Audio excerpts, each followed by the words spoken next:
it's a very relevant question. Many governments are struggling with that. And I think often the answer is technology. In my experience, technology is not the problem. Technology is there.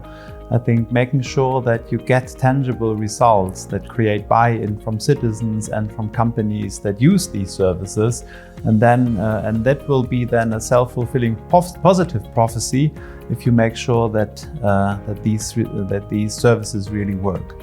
So I think thinking about fundamentally rethinking public services, think big, and then implement in smaller chunks, smaller versions that can really lead to a difference. And this is an example that many governments who have been successful on this journey have followed.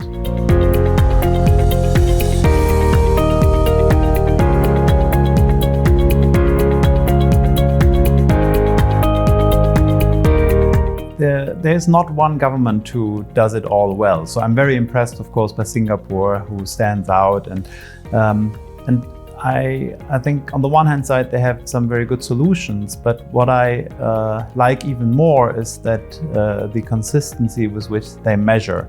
So they measure both the uptake, how much it's actually being used, and they measure satisfaction. So they can actually also react to what's changing and how users are actually interacting with their services.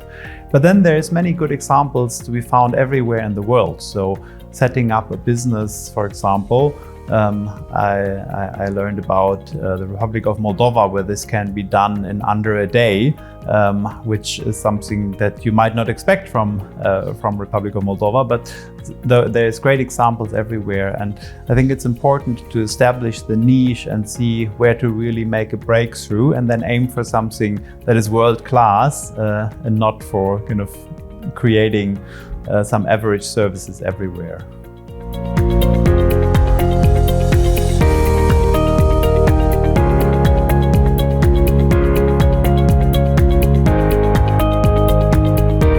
So AI, of course, has huge potential, and it can facilitate a lot the interaction, especially between citizens and the government.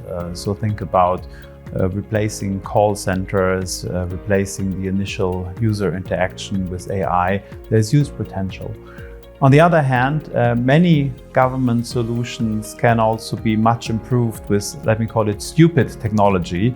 So I see some people putting very high hopes on AI, and it's probably we're still in the hype phase of the curve.